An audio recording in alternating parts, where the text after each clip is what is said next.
semuanya, kembali lagi bersama saya Novaldi. Kebetulan kalau nggak salah tanggal 13 April kemarin ya, atau sekitar ya 1 mingguan yang lalu lah, Zoom baru saja kena hack, atau bisa dibilang kena data breach. Perlu teman-teman ketahui, data breach itu sebuah tindakan yang mana fenomena di mana informasi penting, informasi yang kaitan dengan password, keamanan, itu disebarluaskan tanpa izin dan melanggar hukum. Nah, atau lebih tepatnya teman-teman bisa lihat di Wikipedia ini ya, pengertian dari data breach. Jadi intinya adalah di mana ada seorang dengan tujuan yang buruk untuk mendapatkan email, password, data-data penting lainnya, dan dijual atau dibagikan secara gratis yang melanggar hukum untuk tindakan atau mungkin data-data oleh politis atau mungkin data-data pemerintahan. Seperti itu. Ini tanggal 13 seperti yang dilaporkan oleh Blipping Computer, lebih dari 500.000 Zoom account dijual di hacker forum di dark web. Jadi dark web itu website yang tidak bisa terindeks oleh mesin pencari, misalkan mesin pencari Google, Yahoo, Bing, dan lain sebagainya. Dalam situs ini diberitakan bahwa ada lebih dari 500.000 dan tampilannya dari akun-akun yang dijual itu seperti ini. Nah, ini terlihat dari email, terus meeting URL-nya, host key-nya apa.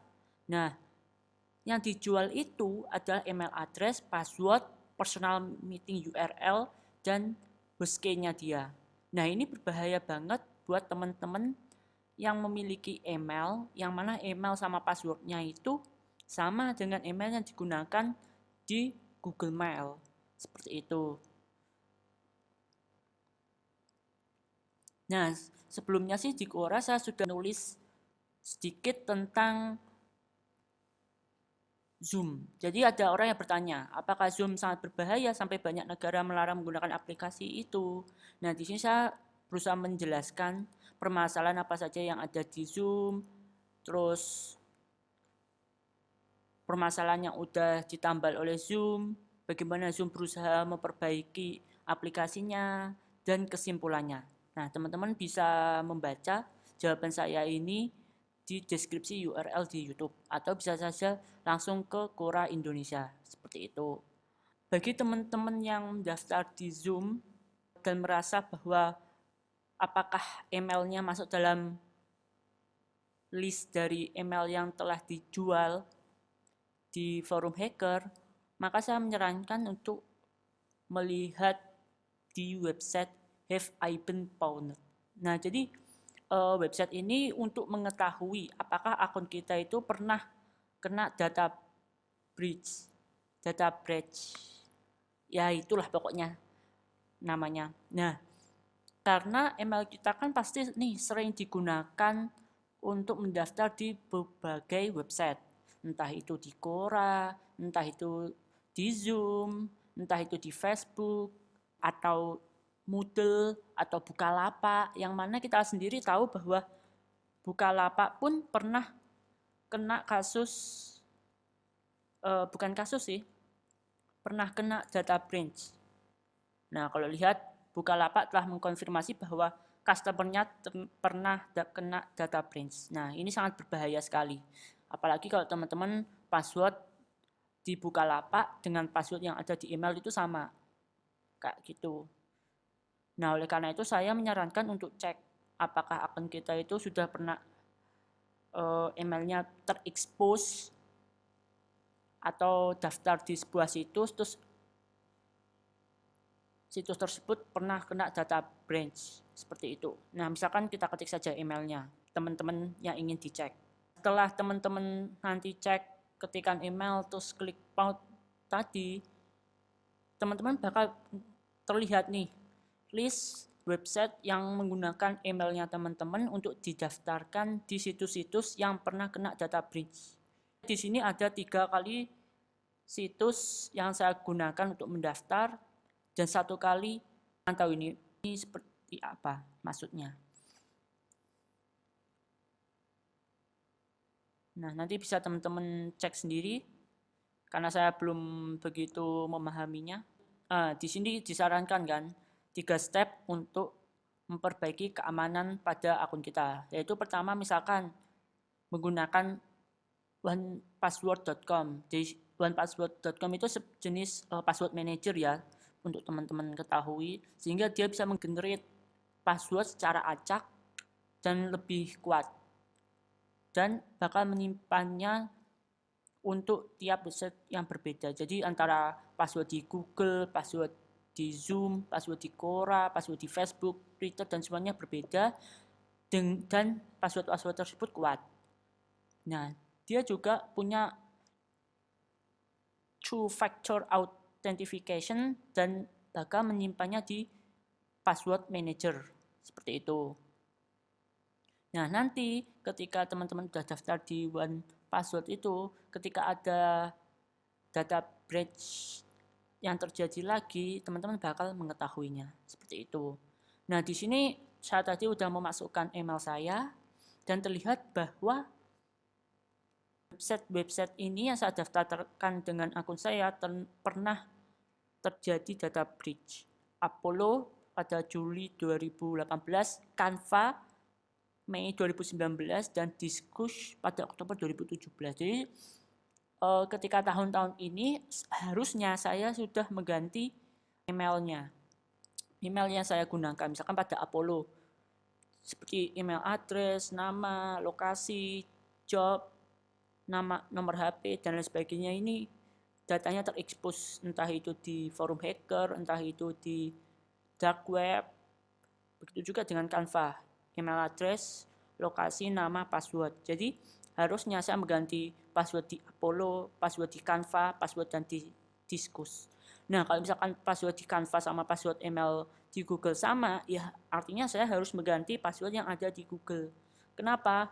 Takutnya hacker nanti itu bakal menggunakan password untuk Canva dites di email address-nya sini. Itu sangat berbahaya sekali dan memang tidak disarankan akun password di akun Google kita sama dengan password di akun Canva atau situs lainnya menggunakan email yang sama di Google, seperti itu. Nah, ini yang page yang telah ditemukan dan ini pada tahun 2016. Tidak hanya itu saja, tapi situs ini juga memberikan informasi tentang data breach yang terbaru seperti HTC, OK User, Dwelling Network, Tamodo, dan lain sebagainya. Terus ada juga perusahaan lain yang pernah data breach. Jadi memang data breach ini tidak hanya terjadi pada satu perusahaan saja, setidaknya ada 430 website yang pernah terjadi dan 9 miliar akun yang datanya telah kena sebar, kena jual di situs-situs seperti itu. Nah, setelah teman-teman tahu caranya dengan mengganti password pada situs ini, teman-teman juga harus melakukan atau mengaktifkan two-step verification. Nah, jadi di Google itu ada yang namanya two-step verification. Nah, bisa setting di komputer, Android, atau iPhone. Kalau teman-teman pakai Android nih misalnya, maka ketika aja klik aja pada setting apps, Google, manage your account, security. Terus tap two-step verification. Nah, two-step verification ini ada beberapa jenisnya, yaitu phone prompt, text message or call, sama security key.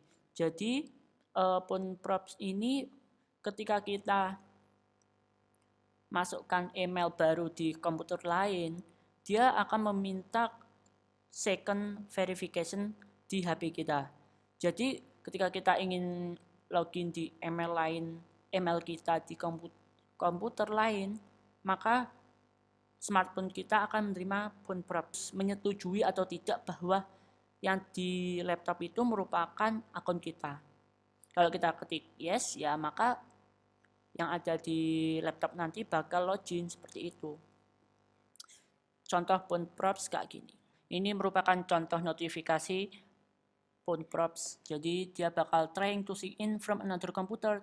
Kita tinggal pilih yes or no, seperti itu. Nah, kalau teks atau message, maka kita akan dapat 6 digit kode atau 6 kode dan di SMS-kan atau ditelepon ke kita. Atau security key. Ada juga yang namanya setup backup. Jadi saya masuk email recovery. Jadi ketika lupa password di email kita yang primary, kita bisa setup di second akun email address untuk bisa merecovery email address. Yang ketiga, dengan menambahkan recovery phone number. Seperti itu. Jadi, teman-teman nggak usah khawatir kalau misalkan password di email utama itu lupa. Bisa melakukan forgot password, nanti dikirim kodenya lewat email address, second email address atau ke phone number. Nah, untuk yang nomor 2 tadi untuk setup backup. Jadi ketika lupa password, HP hilang, dan nggak bisa login ke email karena alasan lainnya, maka kita bisa melakukan sign in Google untuk bisa mendapatkan 2FA verification. Jadi yang penting itu kita nanti bakal mendapatkan backup code, authentifikasi app code sama backup code seperti itu. Itu saja yang bisa saya sampaikan. Terima kasih. Semoga bermanfaat.